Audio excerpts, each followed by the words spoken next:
Here, and welcome back to another video, and we are playing STO today.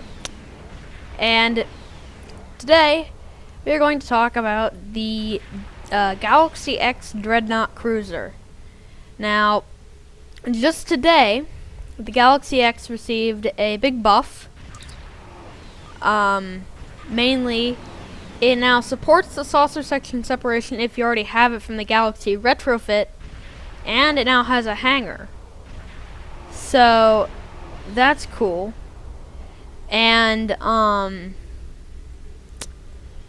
yeah, so you now have this is the Galaxy X Dreadnought, and it's available in the Zen store for 2,500 Zen, the standard price of a high tier Zen ship.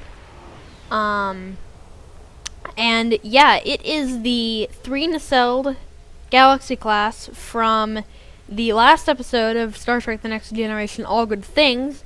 I'm not sure if you remember that episode, but basically, in an alternate future that never ended up happening, the Enterprise D was refitted with these various different upgrades, and it was commanded by Admiral Riker.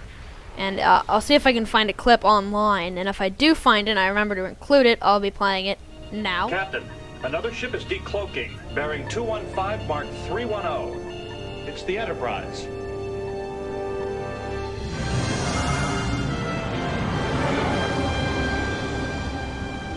They're hailing us. On screen. I had a feeling you weren't going to listen to me. Stand by. I'll see if I can get the Klingons' attention.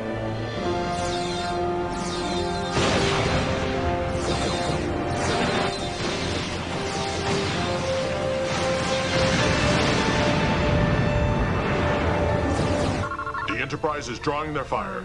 If you did Damage see that, report. then I could find it. But if you didn't see it, I couldn't find it. But yeah, so it looks a lot like the Galaxy class, obviously. Differences are, you can see we have these two cannons on top. That's because this cruiser does support dual heavy cannons, although I don't see why, because like all cruisers, its turn rate is pretty miserable. So you could never effectively use dual heavy cannons, but it does support them anyway. Underneath the saucer, we have this little strip here that was not in the standard Galaxy class.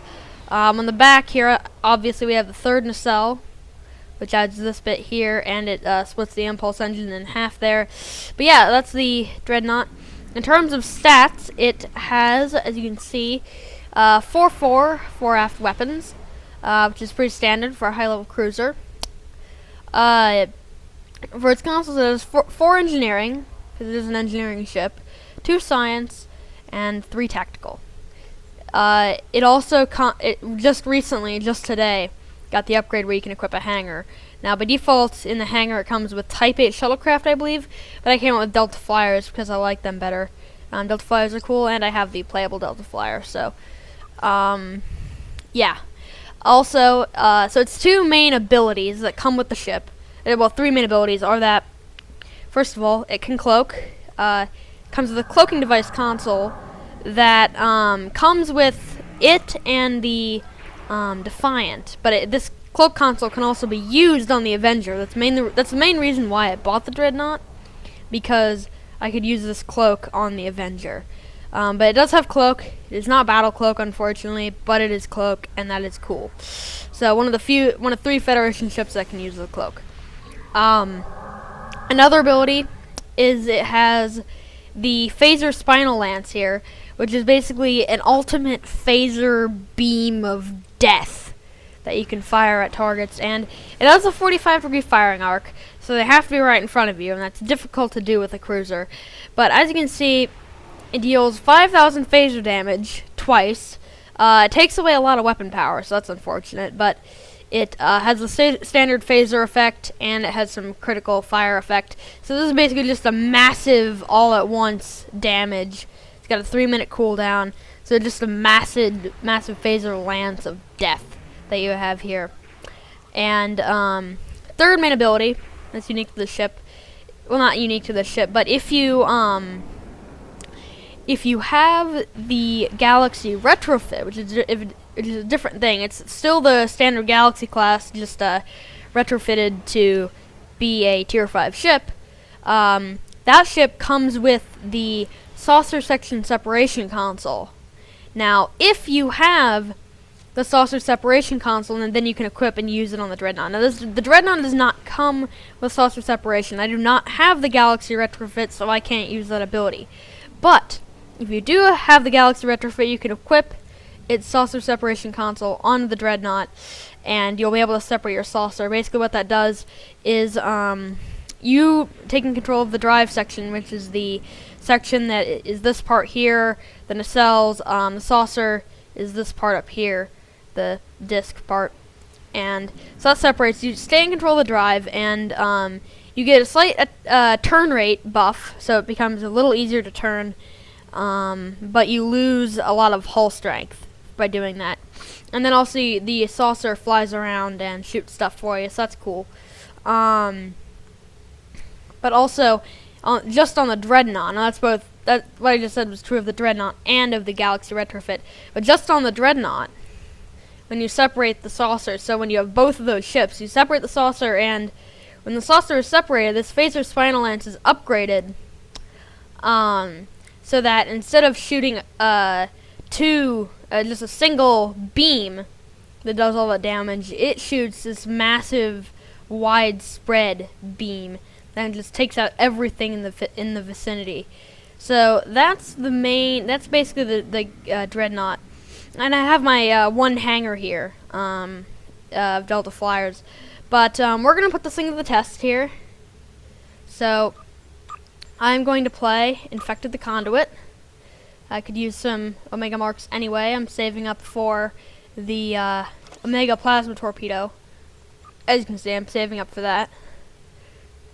But yeah, let's play this mission here and put this ship to the test. I have not tested it in battle with its upgrades yet. So if you want to get all the galaxies, there is a new bundle that just came out for 3,200 Zen, just over which is like the price of 1.5 ships. You can get 3 ships and some extra things. So it's a pretty good deal, actually. But you get the Dreadnought, the Galaxy retrofit, the Galaxy refit, and some TNG uniforms as well. So I'm gonna go ahead and cloak here. Let's show you how that works. So I'm cloaked. Now I'm gonna uncloak. Now I'm gonna fire that phaser spinal lance. As you can see, 2 gigantic beams. I'm gonna use my beam overload here, as I just did. As you can see, my shields and hull are holding up pretty well. I don't think it's actually fired on me, but as you can see, she's holding up pretty well. Not much real to punch in the forward because she doesn't have cannons. But I've got my standard cruiser layout here. I got my 2 beams, a dual beams, and a torp in the front, and then in the rear I have 2 beams, a torp, and some mines. So I'm gonna go ahead. I'm gonna launch my Delta Flyers here. I chose Delta Flyers because they're cool, although you can only launch 2 of them, and that's unfortunate. To do that, I could pick 6 Penguin fighters, which you can have more of them, but they're weaker and they're not as cool. So okay, and the Delta Flyers are also slow, so they haven't even gotten here yet. So that's unfortunate, but they will join the fight eventually. I see one there. Okay, they're just now coming. Okay, my forward shields are taking some damage here. It started firing on me. Okay, the Delta Flyers are joining in the fight now. You can see them down there. Right there, my Delta Flyers. Ow! Okay, problems. We're in trouble. Okay, we're in trouble. Oh my. Okay, I am in trouble. Yeah, that's a problem. A problem I've been noticing with this ship, and I'm not sure if it's a ship or just me, but as soon as my shields go down and I start taking damage to my hull, that damage seems to happen all at once. Like, as soon as my shields go down, my hull just starts going down so fast.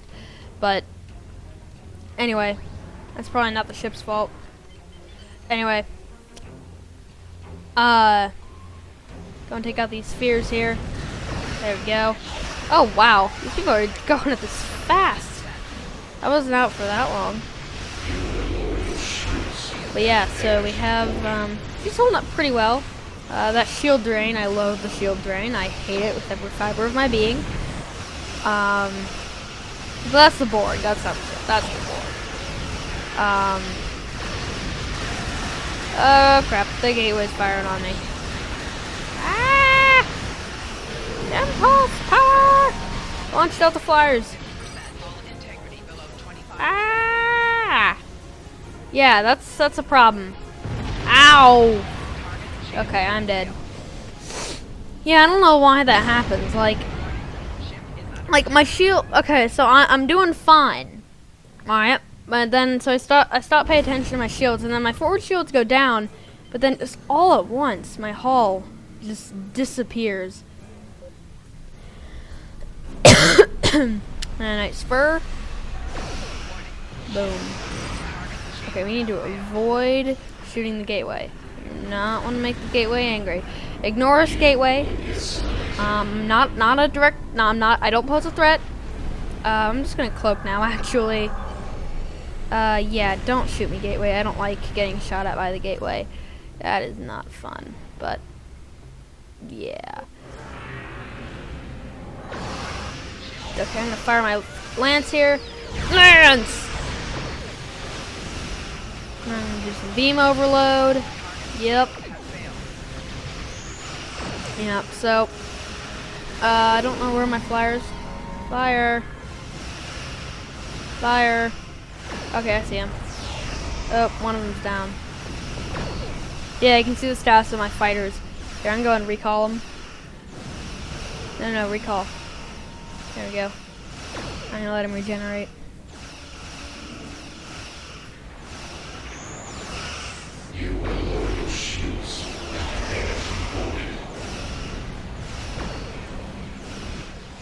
Okay, let's put him on attack mode here. Yeah, so we got our 4 fighters here. Now, the fact that I have 4 fighters and not 6 is not the ship. I do only have 1 hangar, so not quite as good as a carrier, but a hangar's a hangar. And it was the Delta Flyers, because the Delta Flyers are tougher than most fighters, so they you can only launch 4 of them per hangar. Whereas most fighters you can launch 6 per hangar. So I'm gonna go and fire them again. See, it's my first battle using the flyers, and they're holding up pretty well, I have to say. The only thing that's killed them so far are the explosions of the enemies, not the actual enemies themselves. Ooh, critical components, those would be nice. But yeah, so the ship's holding up pretty well. I do quite like the Dreadnought.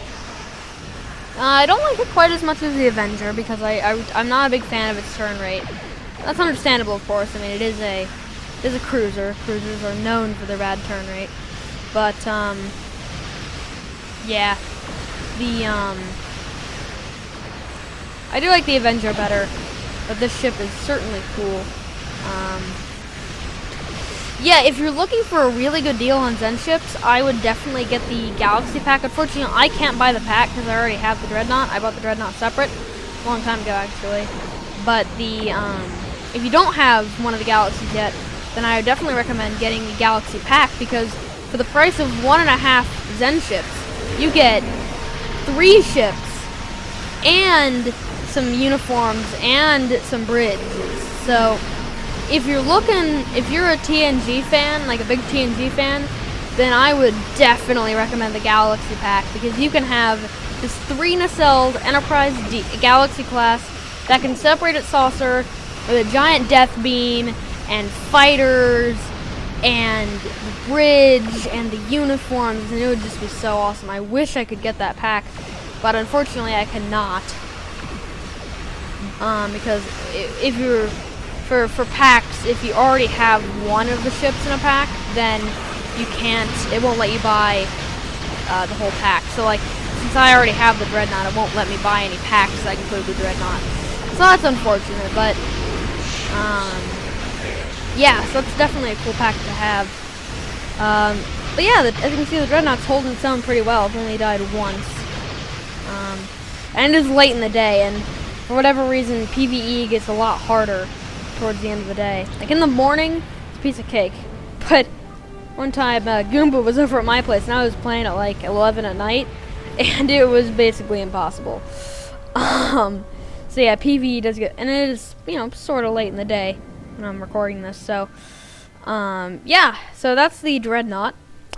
If you're looking for a really tough Federation cruiser, then I would definitely recommend this. And if you're looking for great value for your Zen, I promise I'm not paid to say this or anything, but the Galaxy Pack is really, really good for what you pay for it. You know, for the price of 1.5 Zen ships, you get, you know, $32. It's $40 after this Monday. They're doing a sale on it.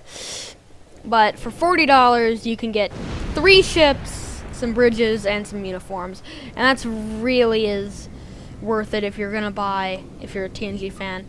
But yeah, so anyways, that is the Galaxy X Dreadnought in all its glory. Yeah, this is a very stable Federation cruiser. Yeah, so I guess that's about it then. Goodbye.